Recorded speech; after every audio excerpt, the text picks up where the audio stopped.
Bonjour, bonsoir, chers fidèles de la télévision Renaissance et bienvenue dans le journal de ce jeudi 26 novembre 2020, dont voici les principaux titres. Un besoin de temps pour se consacrer à son dossier en justice, telle est la raison de la démission de Pierre Buyoya du poste de haut représentant de l'Union africaine au Mali et au Sahel.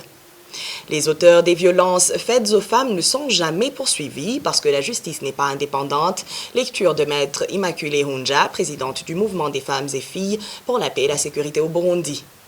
L'impunité à l'égard des violences faites aux femmes est l'une des raisons derrière la non-dénonciation des crimes commis contre les femmes. Dans ce journal, vous suivrez Dr Pascal Nyonhuru, un expert en genre. Tout de suite, le développement de ces titres.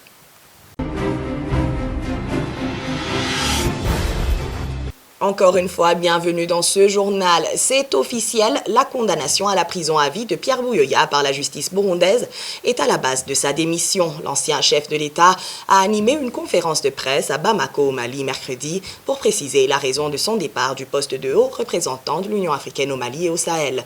Et sans détour, Pierre Buyoya a indiqué qu'il a besoin de temps pour s'occuper de son dossier judiciaire en appel. J'ai jugé préférable de me libérer de ces responsabilités afin d'avoir toute la liberté de me défendre et de laver mon honneur malgré les multiples entraves. J'ai indiqué la fois passée que je ferai appel de ma condamnation auprès des juridictions nationales et internationales. Et ces condamnations n'ont rien de judiciaire.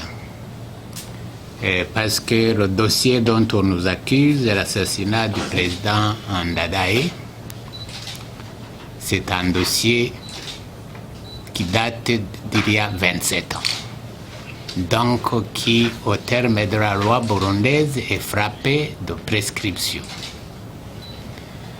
Deuxièmement, que ce dossier avait été fait l'objet de jugement en 1995 et que les gens qui ont tué le président Ndadaye, ils sont connus, ils ont été condamnés, certains même ont terminé de purger leur peine, mais voilà qu'à un certain moment on réouvre ce dossier soi-disant pour condamner ce qu'ils appellent les commanditaires.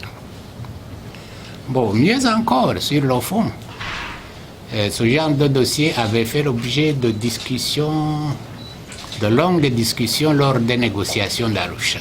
Et on avait indiqué que s'il fallait réouvrir ces dossiers, celui-là et d'autres, ces dossiers devraient passer non pas devant les tribunaux, mais devant la commission vérité et réconciliation. Et voilà que les autorités burundaises en ont décidé autrement. J'avais indiqué aussi que sur le fond, sur la forme plutôt, ce jugement n'a suivi aucune règle. J'ai même honte de parler de comment cela a été fait. Imaginez-vous condamner les gens à de si lourdes peines, la perpétuité, alors que nos avocats étrangers ont été refusés d'entrer dans le pays, nos avocats nationaux n'ont pas eu accès au dossier et ils n'ont même pas eu accès à la salle où on nous condamnait. Donc en réalité, on a été condamné à huis clos. Je voudrais redire solennellement que je suis innocent des crimes dont on m'a accusé lors de cette parodie de justice. Ce fut un procès politique qui a enfreint les droits élémentaires de la défense tels que prescrits par les lois burundaises et internationales. Les violences faites aux femmes au Burundi sont perpétrées par les Imbonerakure, les agents de sécurité et les corps de défense. Maître Immaculée Hunja, présidente du mouvement des femmes et filles pour la paix et la sécurité au Burundi, MFFPS, l'a indiqué ce mercredi quand ce mouvement s'était joint au monde pour le lancement des 16 jours d'activisme pour la sensibilisation et la lutte contre les violences faites aux femmes. Maître Immaculée Hunja regrette que les auteurs ne soient jamais punis puisque la justice n'est pas indépendante. Les auteurs de toutes ces violences sont entre autres des Imbonerakure qui sont éparpillés sur toutes les collines du Burundi, des agents en charge de la protection de la population, des policiers, des militaires, des enseignants dans des écoles, des chefs d'entreprise sur le lieu de travail. Et je ne peux qu'en citer cela. Ceci pour dire que la femme burundaise, actuellement, vit en permanence en danger.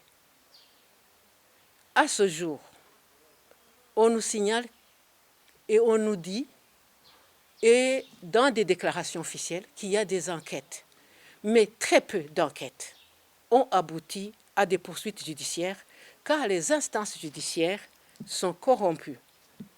Il est donc actuellement difficile d'évaluer avec précision l'ampleur de ces violences basées sur les genres, dans le contexte où l'impunité des crimes crée un climat de terreur au sein de la population et gangrène toutes les institutions étatiques en charge de la protection et la défense des droits de tous les citoyens.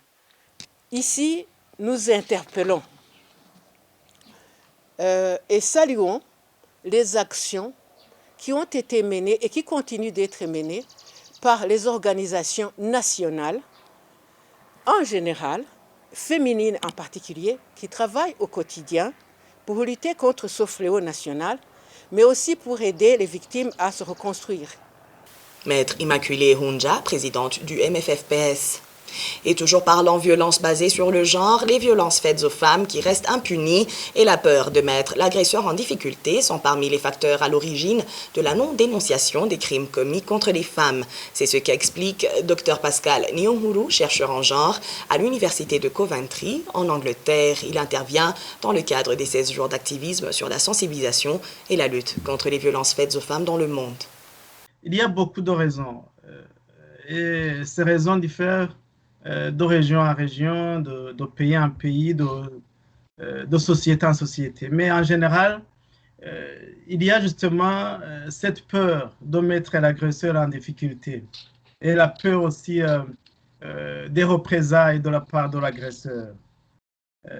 Parce que maintes fois, ces agresseurs-là, ce sont des décideurs dont je parlais auparavant. Il y a aussi cette honte et cette stigmatisation,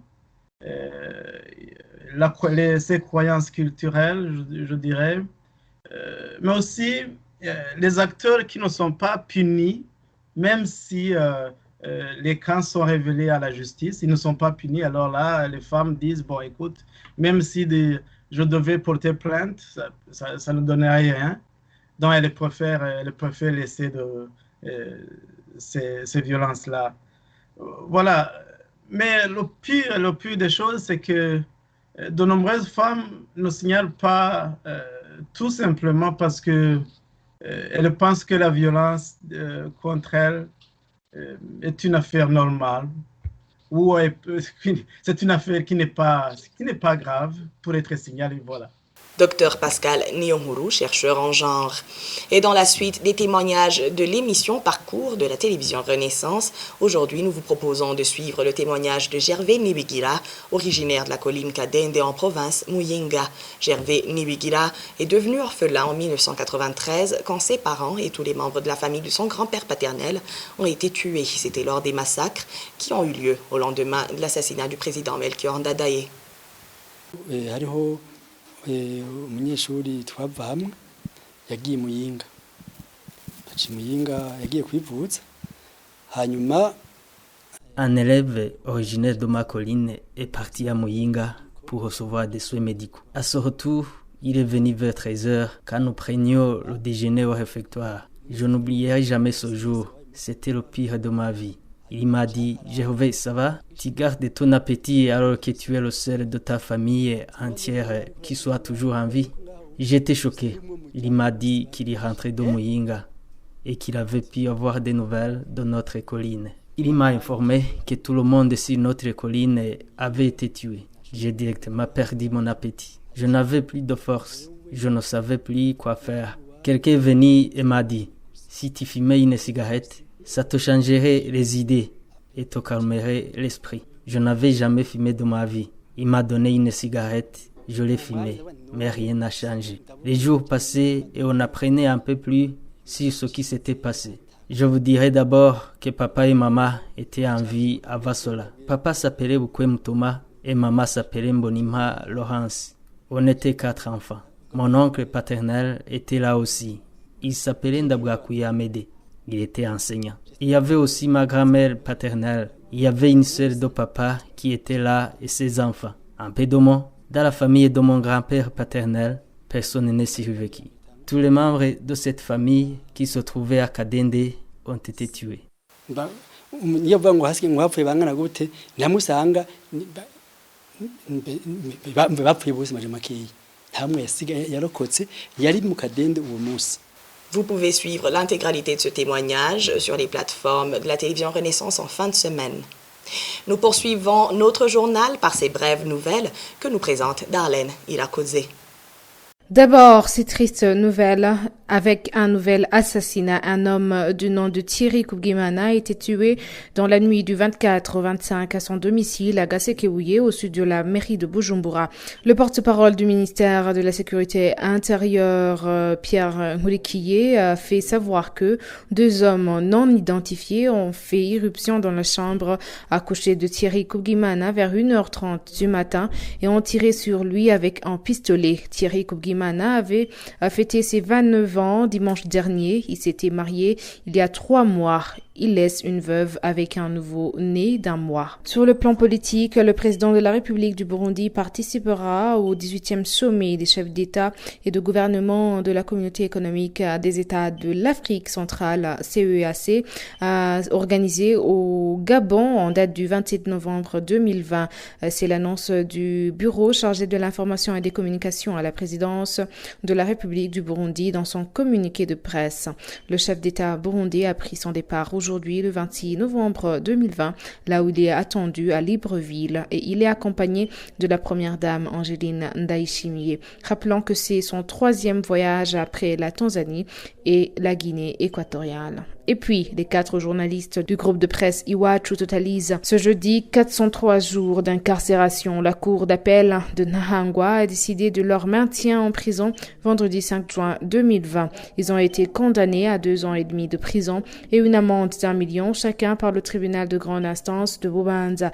Christine Kamikazi, Agnès Ndirubusa, Terence Mhodzendi et Jide Harerimana ont été arrêtés à Musigati en date du 22 octobre 2019 et sont accusés de tentative impossible d'atteinte à la sécurité intérieure de l'État. En page sportive, ce vendredi à 16h de Tanzanie, l'équipe nationale Intamba Murugamba des moins de 20 ans affrontera l'équipe nationale du Sud-Soudan. Cette compétition est dans le cadre des éliminatoires des conseils de l'Afrique de l'Est et centrale des associations de football de moins de 20 ans, CECAFA, qui a débuté le 22 novembre à Arusha en Tanzanie. Les Intamba Murugamba ont été battus dans le premier match par un score de 6-1 par l'équipe nationale ougandaise.